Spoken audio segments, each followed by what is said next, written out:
Minerva's Den is a DLC for BioShock 2 and is known for being the best content in the whole series. It's praised by pretty much everyone for being a well-written story that's self-contained. I just want to warn you in advance that I will not be going over the gameplay of Minerva's Den, at least not as much as usual. The gameplay is nearly identical to BioShock 2, so I'd recommend watching my video on that if you want to know my thoughts on the gameplay. But besides a new weapon and a new plasma, there's pretty much nothing new. Instead of playing as Subject Delta, we play as Subject Sigma. The new weapon is the Ion Lance, which is basically just a laser gun. It's really useful and takes down enemies pretty quickly. Plus, it's also just fun to use when you combine it with the Plasmid. The new Plasmid is the Gravity Well, which stuns enemies and brings them closer to the Vortex, which also helps you open certain doors. The main draw of this DLC, though, is the story and the additions to the lore. The actual setting, Minerva's Den, go figure, is meant to show a new different side of Rapture. It's essentially a high-tech district of the city that contains a supercomputer that controls most of the technology. The DLC goes over the backstory of the Thinker, its creators, and their downfall. Throughout the DLC, you are guided by a man named Charles Milton Porter. Alongside Tenenbaum, they recruited you to go down into the district and help them get the Thinker out of Rapture. Another important character for the story, though, is Reed Wall, the other mastermind behind the Thinker who's constantly trying to prevent us from finding it and learning more about the truth. While Porter wanted the Thinker to behave more like a human than a machine, Reed wanted to predict stock prices and future events, which led to him going insane doing the splicing, since he tried so hard to figure out an equation for this.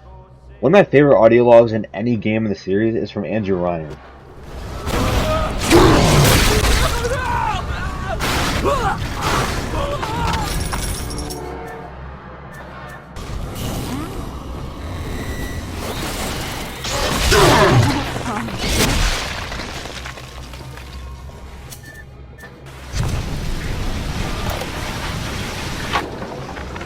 Rapture is at war, Porter, and you have cast your lot with the enemy.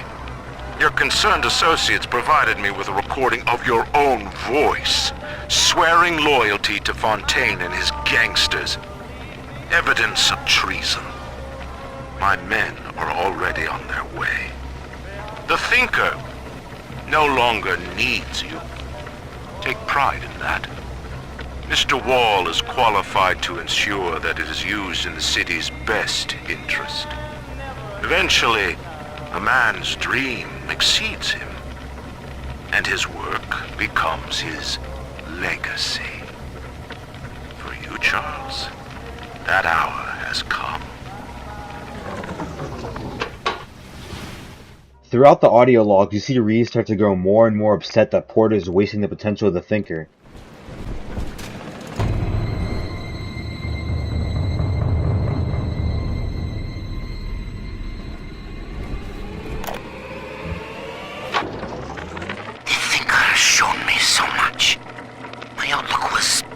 Limited before. Ball games and stock prices, dollars and cents.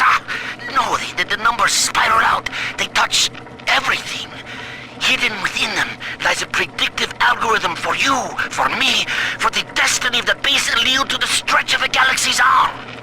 The Thinker is destined to give birth to that crystalline equation, which determines all. I thought I knew its true purpose before. I thought Porter was the fool. Now I see. I was the fool all along. So he feeds Ryan false evidence using the machine to mimic Porter's voice in order for Ryan to think that he was conspiring with Fontaine. Which, if you don't understand why that's a bad thing, you might remember from my first video in BioShock 1, Ryan and Fontaine were in a war long before the events of the first game even happened. And during this time, Ryan was extremely paranoid. So anyone that even got like a sliver of, oh, I think you might be working against me, were either killed or locked up. And Ryan personally saw that it happened every single time. While going through Minerva's Den, you learn a lot about Porter's history, including where he met his future wife, Pearl. Continuing input of audio data into the Thinker's database. Subject, Pearl Porter.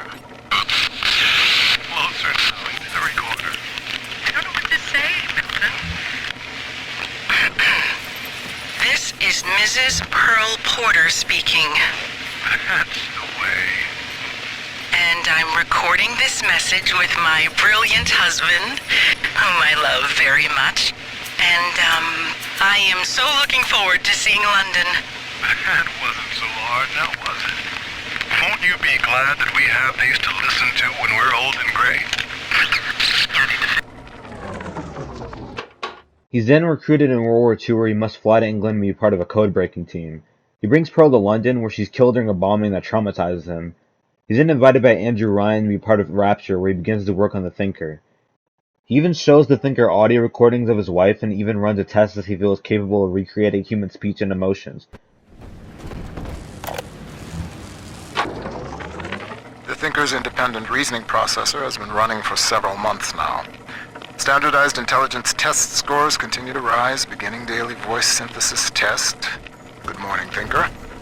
How are you? Acceptable. Request to continue most recent conversation topic. Pearl Porter. Oh, my late wife. Yes, I'd love to tell you all about her.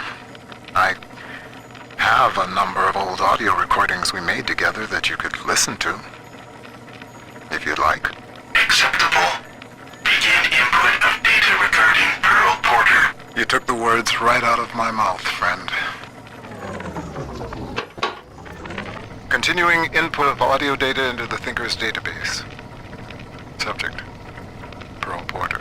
Okay, Milton. I'm recording this on the 6th straight day since you were homeland. I know your work is important to the war effort, but you're not even allowed to tell me what you're working on, and that's so frustrating. London is a beautiful city, but it isn't home. I hope I'll see you soon, Milton. Ending input. Before I continue with this part of the story, I need to jump back to what's shown in the actual, main story. Once you reach the level with the Thinker itself, you discover the truth of Minerva's den in one of the most hard-hitting moments in gaming for me. And I'm not even exaggerating, this part when I first played the game was just, mind-blowing. I'm not going to say more than the first one. Actually, well, it's kind of hard to decide between them, but I personally think that this story is more concise because it's shorter, obviously, and therefore I prefer it over the first one. But I'm just going to let you watch the moment itself happen and the audio log that follows it.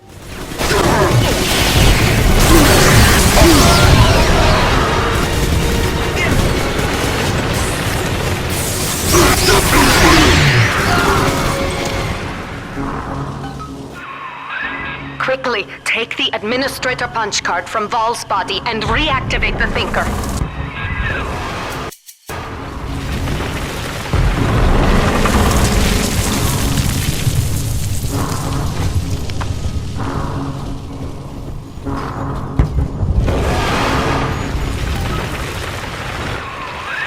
Mainframe reactivated.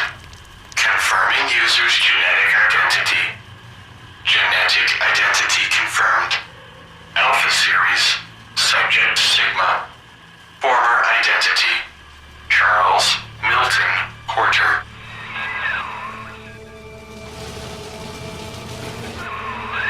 Welcome back, Milton. System ending personality duplication. Subject Charles Milton Porter.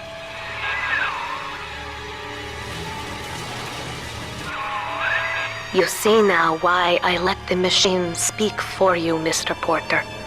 We needed a voice that would be familiar, comforting, your own.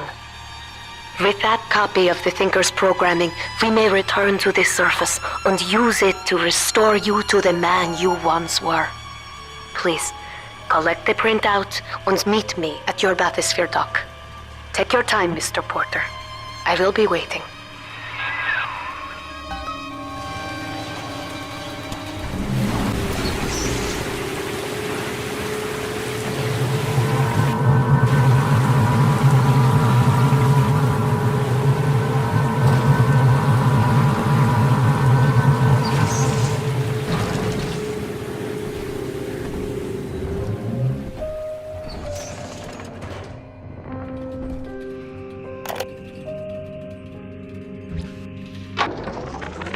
I believe I'm done feeding audio recordings and personal anecdotes to the Thinker. I am set to test the personality duplication function. Target personality, Pearl Porter. Thinker, are you ready? Yes, Milton. Starting test. Hello, Pearl. Hello, Milton. How... How have you been? Just wonderful, Milton. I've missed you, though. It's been so long. Pearl, No, this isn't right. It isn't her. Thinker, stop the test. But what's the matter, Milton? Oh, God. Don't you still love me? Oh, God, I said end function, Thinker. Now! It's over. The Thinker never gave up on you, Mr. Porter. It could not leave you behind. Please, step up to the console and begin the bathysphere launch sequence. We have much work ahead of us.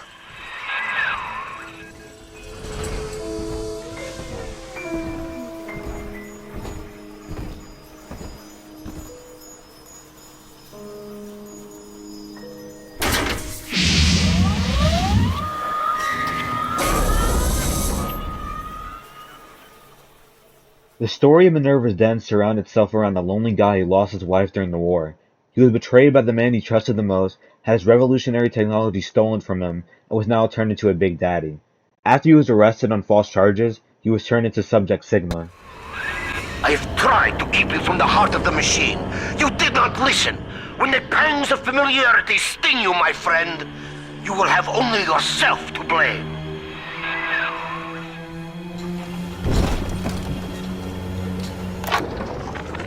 Well, Thinker, Ryan's secret police are on their way.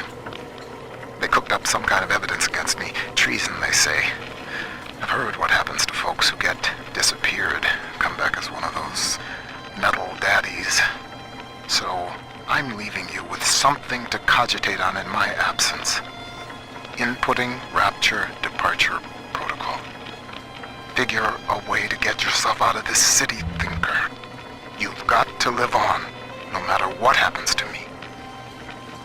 You'll find a way. The entire time, the voice you hear is just the Thinker mimicking your own in order to provide you a comfort and familiar yet unknown presence. This twist is amazing, and is why many people think it should have been the plot of the main game. I actually disagree, though. The story of BioShock 2 is worse, sure, but it's still a good story that deserves to be told. Minerva's Den is an amazing DLC, though, and it's pretty understandable that it's often put as one of the best of all time. Not only does it tell its own story in an amazing way that's interesting on its own, but it adds even more to characters like Andrew Ryan by showing off this restless paranoia that ties back all the way into the first game. Anyways, I hope you all enjoyed the video, and I'll see you all next time for BioShock Infinite.